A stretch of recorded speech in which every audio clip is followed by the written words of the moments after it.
वंचित बहुजन आघाडीच्या वतीनं सोमवारी 13 तारखेला आमदार मोनिका राजळे यांच्या शेवगाव येथील संपर्क कार्यालयावर भव्य मोर्चा काढण्यात आला। हा मोर्चा वंचित बहुजन आघाडीचे राज्य सचिव प्राध्यापक किसन चव्हाण यांच्या मार्गदर्शनाखाली पार पडला।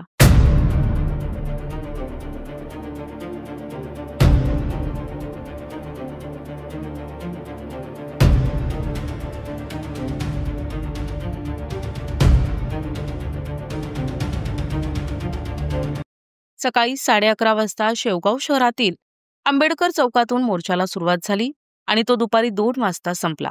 यावेळी कार्यकर्त्यांनी भाजप सरकार तसेच आमदार मोनिका राजळे यांच्या विरोधात जोरदार घोषणाबाजी करत शेतकऱ्यांच्या विविध मागण्या प्रभावीपणे मांडल्या।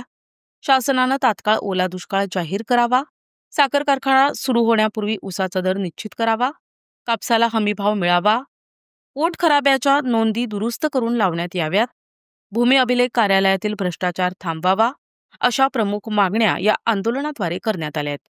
मोर्चात मोठ्या संख्येनं कार्यकर्ते, शेतकरी आणि महिलांचा सहभाग होता। प्राध्यापक किसन चव्हाण यांनी मार्गदर्शन करताना सांगितले की शेतकरी वर्गाच्या प्रश्नांकडे सरकारनं सातत्यानं दुर्लक्ष केलं असून त्यांच्या हक्कांसाठी आता रस्त्यावर उतरावं लागत आहे। यावेळी त्यांनी इशारा दिला की जर तहसीलदार यांनी वंचित बहुजन आघाडी आणि अधिकाऱ्यांची बैठक या संदर्भात लावली नाही तर आमदार मोनिका राजळे यांच्या कासार पिंपळगाव येथील निवासस्थानी चटणी भाकर खाऊन काळी दिवाळी साजरी करू। मोर्चाला सामोरे जाताना शेवगावचे तहसीलदार आकाश दहादडे यांनी दिवाळीपूर्वी शेतकऱ्यांच्या खात्यामध्ये पैसे जमा करून देण्यात येईल असे सांगितले। शेवगाव पोलीस निरीक्षक संतोष मुटकुळे यांनी मध्यस्थीने परिस्थिती नियंत्रणात आणत मोर्चाचे शांततेत रूपांतर केले। आज शेवगाव आणि पाथर्डी वंचित बहुजन आघाडीच्या वतीनं शेवगाव पाथर्डीच्या विद्यमान भाजपचे आमदार मोनिकाताई राजळे यांच्या निवासस्थानासमोर शेवगाव मधील जनसंपर्क कार्यालयासमोर आज आम्ही शेतकऱ्यांच्या ज्या विविध मागण्या आहेत त्या अनुषंगाने मोर्चाने आलो, निदर्शनं केली।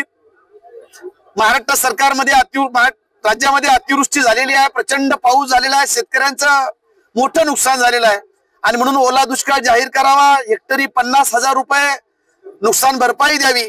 निवडणुकीपूर्वी जाहीरनाम्यामध्ये जी काय घोषणा केली होती की आम्ही शेतकऱ्यांची कर्जमाफी करू, ती कर्जमाफी करावी। ज्या शेतकऱ्यांच्या उतार्यावरती पोट खराब अशा नोंदी आहेत त्या नोंदी काढाव्यात, त्यांनाही नुकसान भरपाई मिळावी। या भागातल्या कारखान्यांनी हंगाम सुरू होण्याच्या अगोदर भाव जाहीर करावा। इथं कापूसाचे सीसी केंद्र, खरेदी केंद्र सुरू करावेत। या आणि अनेक मागण्या ज्या शासकीय जागेवरती अतिक्रमण करून लोक राहतात त्यांच्या जागा नावावर कराव्या, अशा पद्धतीची तहसीलदार यांना मर्यादा पडतात, ते फक्त निवेदन घेतात आणि सरकारकडे पाठवू असं म्हणतात। पण या आमदार आणि खासदार हे इथं सरकार बसलेले असताना अधिकाऱ्यांकडे कशाला मोर्चे काढायचे आहेत? आणि म्हणून इथून पुढच्या काळामध्ये वंचित बहुजन आघाडीने ठरवलं की आमदारांचा वचक अधिकाऱ्यावरती असला पाहिजे। अधिकारी कार्यालयात बसून सर्वसामान्य माणसांचं पिळवणूक करतात, शोषण करतात, पैसे घेतात, हप्ते घेतात आणि मग यांच्यावरती नियंत्रण आमदाराचं नसतं। दुर्दैवाने आमच्या भागातल्या जे आमदार आहेत मोनिकाताई राजळे यांची 3री टर्म आहे, ते अत्यंत निष्क्रिय आहेत, त्यांचा अधिकाऱ्यावरती बिलकुल वचक नाही। फक्त जवळपास असणारे कोणी ठेकेदार असतील, कोणी बगलबच्चे असतील, गावोगावचे काही 2-4% पुढारी असतील, यांना सांभाळायचं आणि सर्वसामान्य माणसांना मात्र वाऱ्यावरती सोडून द्यायचं, ही भूमिका आमदारांची असल्या कारणामुळे या अधिकाऱ्यांवरती वचक नाही। आणि म्हणून त्यांच्या निष्क्रियतेच्या विरोधामध्ये आज आम्ही त्यांच्या जनसंपर्क कार्यालयावरती आलेलो आहोत। लोकांमध्ये राग आहे आमदारांच्या बाबतीमध्ये आणि काल जे काही सहकार मंत्र्यांनी बेताल वक्तव्य केले शेतकऱ्यांच्या बाबतीमध्ये की शेतकऱ्यांना कर्जमाफीचा नाद लागलाय, खरं म्हणजे त्यांचाही निषेध करतो, त्यांचाही धिक्कार करतो। खरं म्हणजे अजित पवार गटाचे ते मंत्री आहेत, अजित पवार गटाने त्यांच्या ढुंगणावरती लात मारून त्यांना हाकलून द्याव्या, कारण आज शेतकरी एवढ्या संकटामध्ये आहे आणि त्याच्या दुःखावरती, त्याच्या जखमेवरती मीठ चोळण्याचं काम मंत्रिपदावर असणारी जर माणसं करत असतील तर त्यांना त्या पदावरती राहण्याचा नैतिक अधिकार नाही आणि म्हणून त्यांचा राजीनामा घेतला पाहिजे।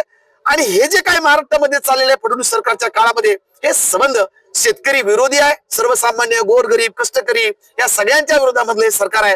या सगळ्यांचा निषेध व्यक्त करण्यासाठी आम्ही आज आमदारांच्या दारासमोर आलो होतो। आज आम्ही त्यांचा जाहीर धिक्कार केला, निषेध केला। तहसीलदार आले, बीडीओ आले, पोलीस अधिकारी आले, आम्ही आमच्या मागण्यांच्या अनुषंगाने चर्चा केलेली आहे। जर दिवाळीच्या आतमध्ये शेतकऱ्यांच्या खात्यावरती नुकसान भरपाई मिळाली नाही बाकीच्या अनुषंगाने काही चर्चा घडून आणली नाही तर येणारी दिवाळी वंचित बहुजन आघाडी या भागाचे आमदार मोनिकाताई राजळे यांचं जे निवासस्थान आहे पाथर्डीतलं कासार पिंपळगाव या ठिकाणी जाऊन चटणी भाकरी खाऊन काळी दिवाळी आम्ही साजरी करणार आहोत। NTV news Marathi, Ahilyanagar.